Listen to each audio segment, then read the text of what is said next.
Wheel of Time community, and welcome to the Wheel of Time Pod-Thru. I'm Teresa. And I'm Tim. And together we're going to walk through Robert Jordan's Wheel of Time series. How you doing, Tim? I'm doing good. I'm excited for season 2 of the podcast. Me too. I'm really excited that we made it through Eye of the World and we're now on the second book. That's just super, super cool. Very fun. Before we get started, we just want to remind you that this is a reread. We assume that you've read the entire series, so there will be spoilers. You have been warned. Also, since this is the first episode of the second season, we should just warn you that we pronounce things wrong. It's going to happen. Just accept it as fact. We do try to make some corrections along the way, but some of these names, for example, we've been pronouncing this way for over a decade. Yeah. And they're permanently etched in our heads. Yeah. So, this is a made-up language. These names are not real words. These places, it's not real, guys. It's all made up. And many of them don't actually follow the rules of English anyway. So as long as we can all understand each other and we can communicate and know what we're talking about, that's really what matters. So Let's just be a little, kinder and gentler to each other and not get so hung up on the pronunciations. All right, Tim, what are we going to be doing in today's episode? Today we're going to be discussing the prologue in the first chapter of The Great Hunt, where we get the infamous Dark Friend social and we see Rand and Lan broing out while playing with swords. Ooh. The prologue is called In the Shadow, and the icon is the Wheel of Time. Here's a quick summary to act as a reminder for those of you who are not reading along with us. We join a man who calls himself Bors at the meeting of 100 Dark Friends who have been summoned. They wear masks for anonymity, but Bors is scornful of how little else they have done to conceal their identities. Dead-eyed servants mindlessly move through the crowd offering drinks to the guests. The masked Dark Friends are of every nation and class, even the unexpected ones. Bors recognizes a Shannarian soldier, a tinker, one of the sea folk, and Aes Sedai, among others. Bors evidently hates the White Tower witches, as he calls them. A chime sounds and the chamber doors open to admit 2 Trollocs and a Myrtle. Bors is full of bravado, trying to convince himself that he is not afraid. The Myrtle says that their master comes and to grovel. They drop to the floor and give their dark friend creed. A voice tells them to rise, and Bors peeks to see a man in a mask clothed in blood red floating above the Myrtle. Bors isn't sure that the Great Lord of the Dark would appear to them as a man, so he thinks that it may be one of the Forsaken. As Bors scrambles to his feet, he notices that the man's hands are badly burned. The man tells them that he is Baalzamon, the Trolloc name for the Dark One. He tells them that the day of the return draws closer and that his faithful servants will be rewarded. Baalzamon projects the images of 3 country lads. He tells them that the dragon has been reborn and that the dragon must be turned to his service. He tells them that each young man is a thread in the pattern that he means to weave and that they must be placed as he commands. Baalzamon blocks out all sound, and each dark friend receives personal instructions. Baalzamon tells Bors to go back to Terrebonne and continue his good works there, and to have his followers watch for the 3 boys. He also gives instructions regarding those who have landed at Toman Head that make no sense to Bors. Then Bors' mind explodes with a confusing vision of all kinds of things until he is crouching on the ground under the pain of it all. For explanation, Baalzamon tells him that some commands are too important to be known, even by he who carries them out. When Baalzamon moves on, Bors returns to the puzzle of the 3 boys, who he has already named the blacksmith, the swordsman, and the trickster. A dead-eyed servant appears to lead him back to his room, and Bors changes into his real clothes, a white cloak with a golden flaring sun and red shepherd's crook, already thinking ahead to the work to be done on Almouth Plain. Before we get into the prologue, can you read the prophecy at the start of the book? Sure. And it shall come to pass that what men made shall be shattered, and the shadow shall lie across the pattern of the age, and the Dark One shall once more lay his hand upon the world of man. Women shall weep, and men quail, as the nations of the earth are rent like rotting cloth. Neither shall anything stand nor abide. Yet one shall be born to face the shadow, born once more as he was born before, and shall be born again, time without end. The dragon shall be reborn, and there shall be wailing and gnashing of teeth at his rebirth. In sackcloth and ashes shall he clothe the people, and he shall break the world again by his coming, tearing apart all ties that bind. Like the unfettered dawn shall he blind us and burn us. Yet shall the dragon reborn confront the shadow at the last battle, and his blood shall give us the light. Let tears flow, O ye people of the world. Weep for your salvation. Yeah. I like the twist of weep for your salvation at the end of that. So there's two possible meanings there. Like, one, weep for the destruction of your world that you must endure. Or two, weep for the suffering of the dragon that he must endure for your sake. It could mean both. Yeah, it totally could. Also, I'm just kind of noticing as I read that again how reminiscent it is of certain Bible passages. Yes, very much. With the weeping and the gnashing of teeth and just sackcloth. Yeah, there's a lot of imagery in here that is reminiscent of the Bible. In general, I'm not a big fan of prophecies and fantasy stories because they're usually so forced. But Jordan's don't seem that way at all. They are vague and kind of frustrating at times, don't get me wrong. But I totally buy that these were writings left over from an older age. Like, they just seem so... This seems like something that would survive after a long period of time. Yeah. He does pretty well with his prophecies. Like, they're worded well. Although I do agree, like, the whole prophecy trope is not my favorite thing ever. But he does word them well. So this palace-like meeting place is one of Ishi/Baalzamann's dream shards. That's why the details are off. Like, why there's no heat coming from the fireplace and why the walls and the ceiling are undressed stone. And the dead-eyed servants are dark creations called Zamara or Zamara. I'm not entirely sure how to pronounce that, but they're the perfect servants because they can read minds, but they forget everything they hear within minutes except for the commands that they're given. Right. So, and we'll see them come back. I think someone mentions later on that Ishmael found a stasis box full of them. Yeah. So I just thought that was really interesting that these are like creations. Yeah, kind of like... The Forsaken did some crazy stuff. Yeah, they really did. We get this point of view of the man who called himself Bors. The scene has been referred to as the Dark Friend Social by fans for a very long time. But it's really more of an antisocial. Like, only a few people are talking to each other because they don't want to give their identities away. Like, and the whole point of Bors being so scornful is to reinforce the fact that dark friends are present in all people groups. They're even dark friends among the Tinkers and the Aes Sedai. This is also a way to recap many of the cultures that we've heard about so far.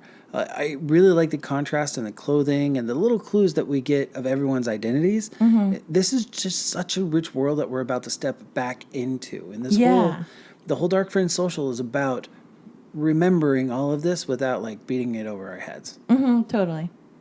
So I don't want to get into guessing the identity of every single dark friend that gets singled out here, but there are a few notable ones. Okay. So first off, Bors is Jackim Carradine. Yeah. And we'll see a lot more of him later, unfortunately. Yeah. The Shanarian soldier is Ingtar. Right. And then the two Aes Sedai that he sees are a little harder to nail down, but I'm going to assume that one of them is Leandrin, just because of her role in this book. The other one is most likely either Varen or Alviarin. But there's so many Black sisters. I mean, it's hard to say for sure. That's true. That's very true. The more I think about it, the more I'm going to say it's probably Varen. Just again, because of her context in this book. Okay. But, so yeah, if I had to guess, I would say the two Aes Sedai I mentioned are Leandrin and Varen. Yeah, Varen's going to play a pretty big part in this book. I would be more inclined to agree with you there because of that. Yeah. Bors thinks that when the Dark One comes again, he will make people just like Bors new Dreadlords. The hubris of Dark Friends always surprises me. Like, a Fade or a Trolloc would never bow to a human unless they wield the power. Yeah. But this guy, Bors, hates people who use the power. He's a white cloak. So I'm confused as to what he's to gain here. Well, and he seems a little confused because dreadlords, all dreadlords have to channel, right? That's what makes them dreadlords. That's what I thought, yeah. So I don't understand why he thinks he'll be made a dreadlord because he can't channel. Yeah, it seems kind of confusing there. Yeah. But one thing I do like here is the creed that the Dark Friends recite. It's really interesting bit of writing. Mm-hmm. Like, we never really see this recited again in the series, but the way it's contrasted with the opposite creed that we see said many times by the good guys is kind of cool. It gives us a clue as to what binds the Dark Friends together. Right. So I separated the text so we could get the complete creeds. Oh, cool. So let me just read them so we can see how they contrast. So here's the Dark Friends creed. All right. The great Lord of the Dark is my master, and most heartily do I serve him to the last shred of my very soul. Lo, my master is death's master. Asking nothing do I serve against the day of his coming, yet do I serve in the sure and certain hope of life everlasting. Surely the faithful shall be exalted in the land, exalted above the unbelievers, exalted above thrones. Yet do I serve humbly against the day of his return. Swift come the day of return. Swift come the great Lord of the Dark to guide us and rule the world forever and ever. That's really interesting, and I want to talk a little bit more about it, but let me read the light side creed first. Okay. So the light side says, the Dark One and all the Forsaken are bound in shale goal, bound by the Creator at the moment of creation. The hand of the Creator shelter us all, and the light protect us from the shadow. So that one's pretty short and straightforward. Yeah. So going back to the Dark Friends creed, so here's what I find interesting about it. It says, asking nothing do I serve against the day of his coming. And then a couple lines down, after it says, the certain hope of life everlasting and the faithful shall be exalted, yet do I serve humbly against the day of his return. That's a load of crap. Like, the Dark Friends, pretty much unanimously, with maybe one or two exceptions, are all Dark Friends because they were promised power and riches and immortality. The only reason they serve the Dark One is for what they're getting out of it. So the fact that their creed says that they're serving asking nothing or serving in humility, I mean, that's a lie right from the beginning. You're right. Absolutely. It's a lie. That's really interesting. I also, one thing as you were reading through this that kind of struck me is we've already seen references to what's going to happen, the what's going on and Tome Head, and we very clearly have Swift come the day of the return right here, which is very interesting. Right. I thought about that too, that the Shanshin call their return to, mainland Ranland as the capital R return. But that's not what the Dark Friends are referring to. They're talking about the day of the return of the Dark One. Right. But it is interesting that they have the same terminology. It is. So I think that's because of Ishmael. Most likely. It's like someone he set it up. It's almost like someone set this all up from the beginning. Yeah. Yeah.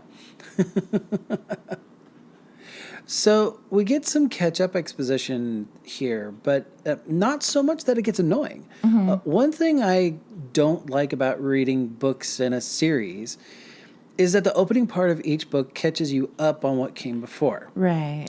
Like, the prologue here does a good job of referencing past events without it feeling so much like last time on the Wheel of Time. And because it's from a point of view that it's completely new, it feels different. Having said that, I really get tired of the phrase, the man who calls himself Bors. Yeah. Like, I get the attempt to be all mysterious, but it got really old really, really fast. Agreed. So I forgot that Ishmael is still calling himself Beelzebub in this book. Yeah. He really has lost his mind at this point. Being the only Forsaken who wasn't bound all the way and being allowed to wreak havoc for so long has gone to his head.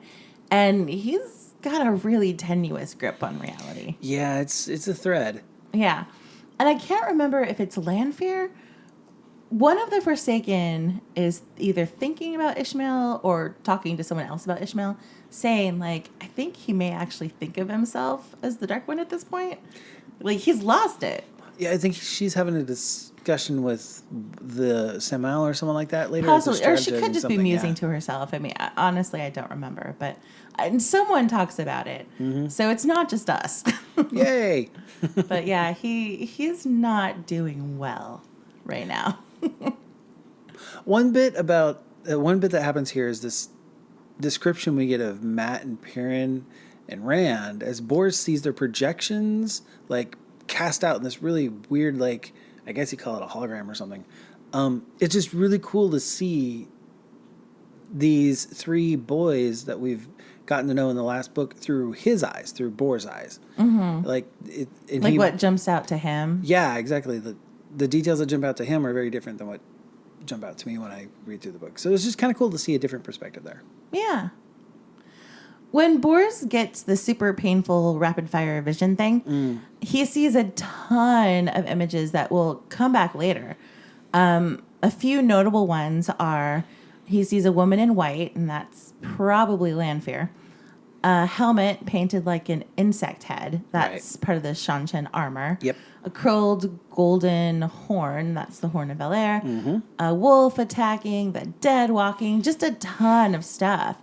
And then he's told that some commands are too important to be known even by he who carries them out. He tries to hold on to some of the images that burst through his mind, but he can't. And then he can't even remember that there was something he was trying to recall in the first place, which is super creepy. Yeah, messing with someone's mind like that is just...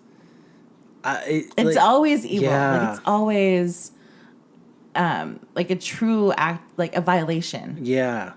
No matter what the story is, movies, books, across any genre, anytime you're messing with someone's mind, messing with someone's memory, it's always a really, really bad thing. Mm-hmm. I like how the host of this shindig just sends people to their rooms at the end without a word. It sends a very clear message that the attendees are not worth even the time to be dismissed. Like, they're not even saying goodbye, go home.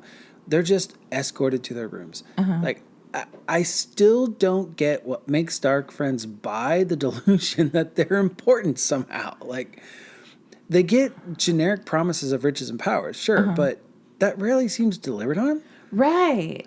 But most of the time, they're just groveling in pain. Mm-hmm. What I'm trying to say is that being a Dark Friend isn't all it's cracked up to be. Not at all. Yeah, like, they're always talking about how they're going to be rewarded, but we never see any evidence of that at all. And then the final button to this scene is that Bors is a high-ranking White Cloak. Surprise, surprise. No, not so surprised. More proof that the White Cloaks are trash. Basically. Looking at you, child buyer. That brings us up to the end of the prologue. Before we get into Chapter 1, here's a quick word from our sponsors. Today's episode of the Wheel of Time Pod-Thru is brought to you by Randland's Premier Party Planners. Was your last get-together less the social event of the year and more like the social event to avoid?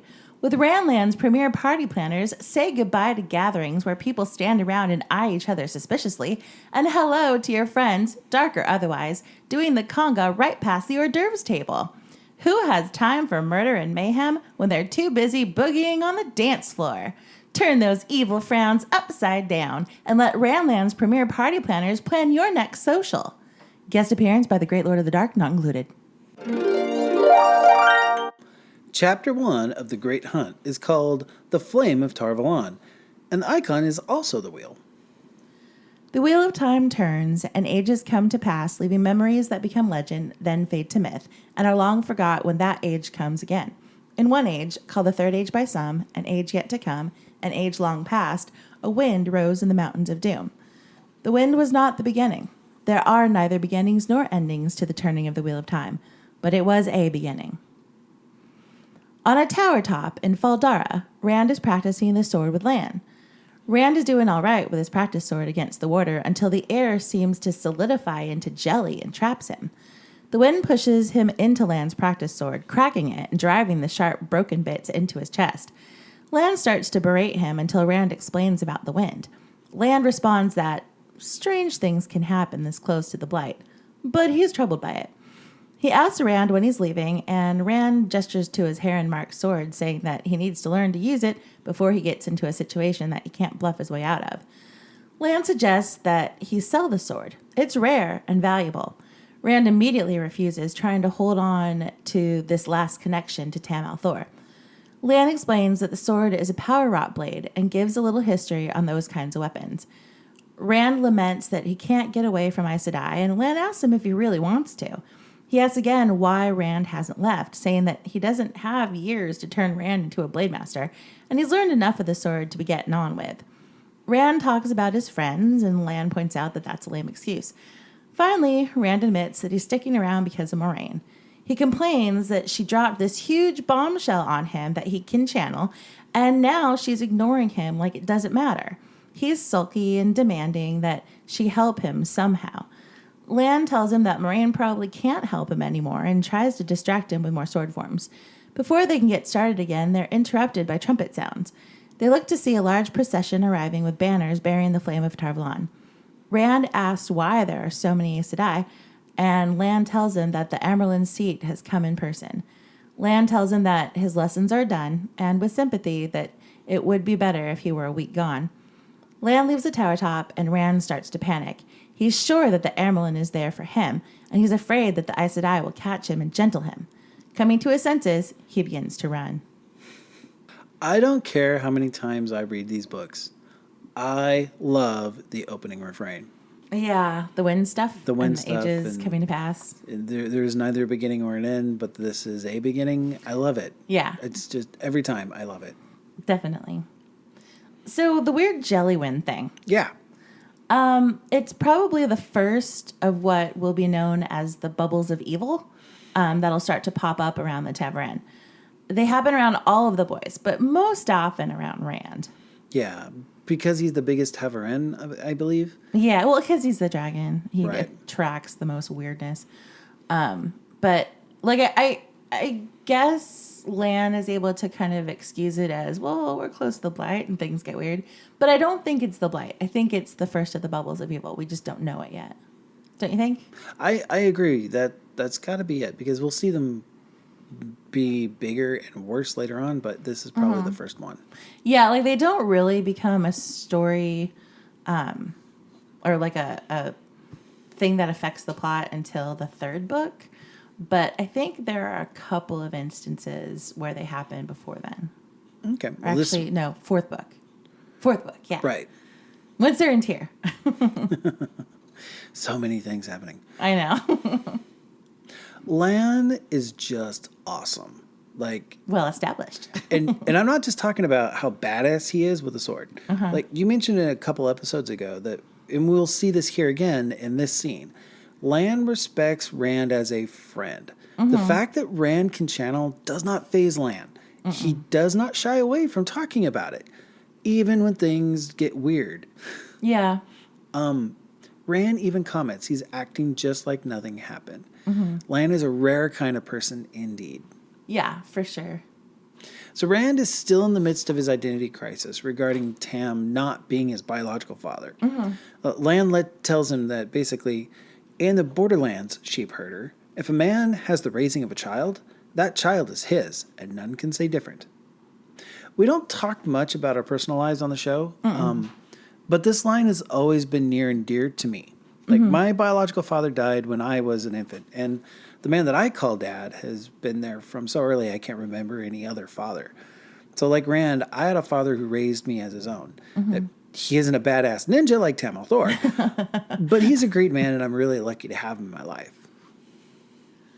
So there's a lot of exposition in this chapter to catch us up on what we may have missed. But we also get this brief explanation of power-wrought weapons. Lan says, with the one power, Aes Sedai drew iron and other metals from the earth, smelted them, formed, and wrought them, all with the power.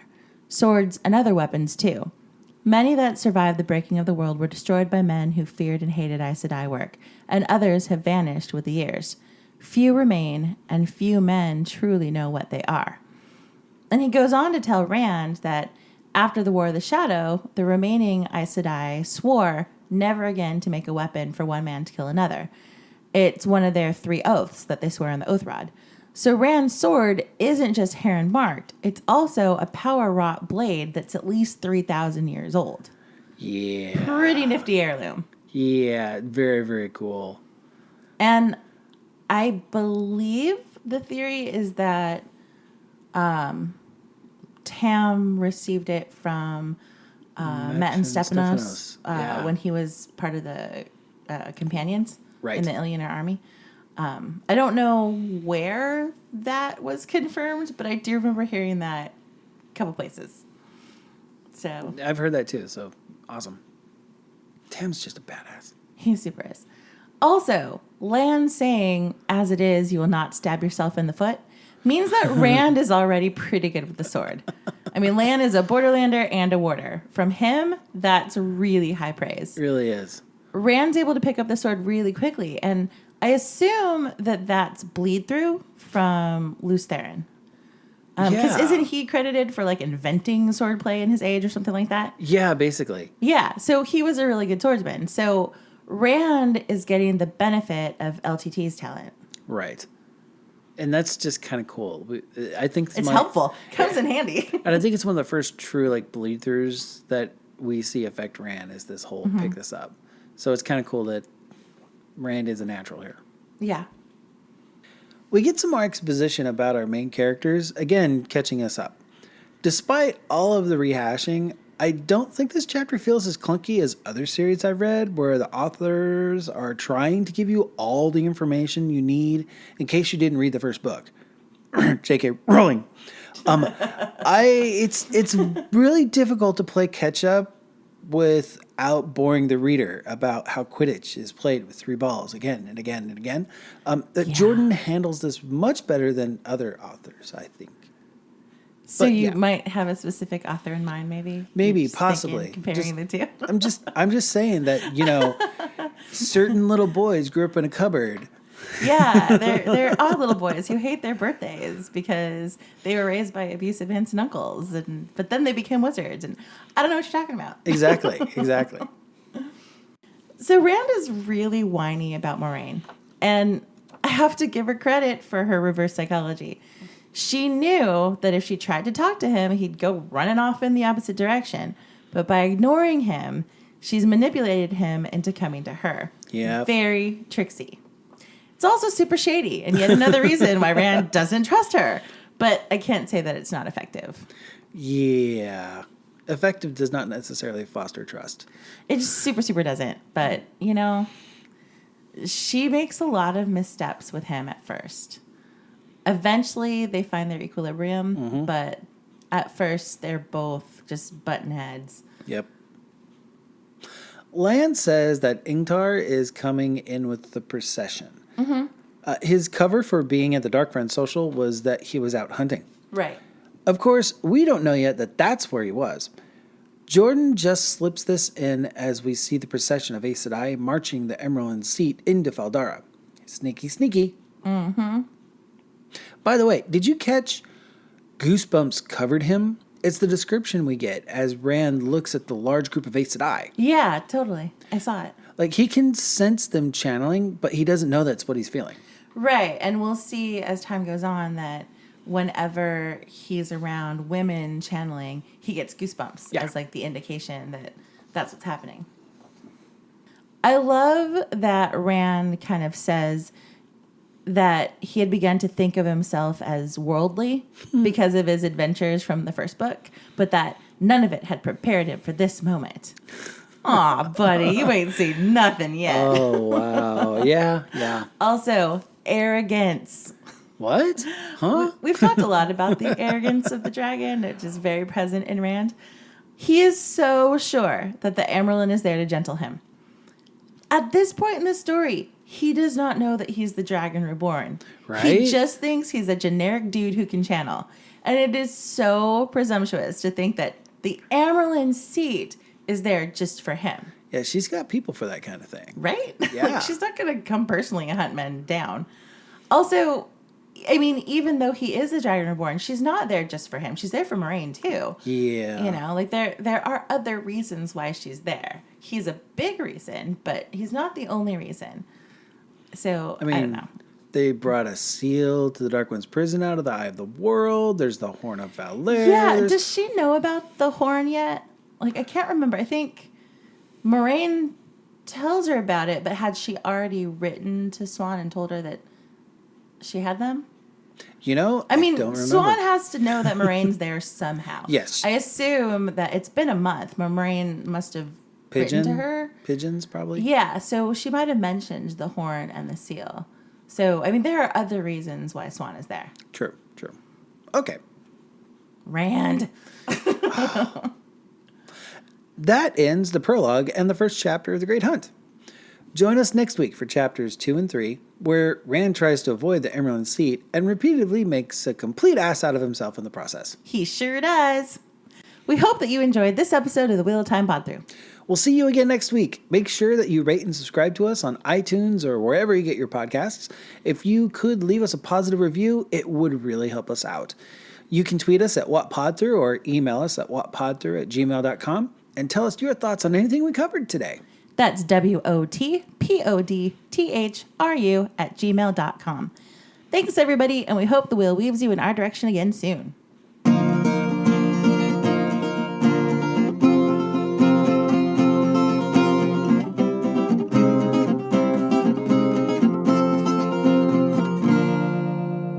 So I didn't. I just made a Is that what that weird face is for? That face was shaking my hands.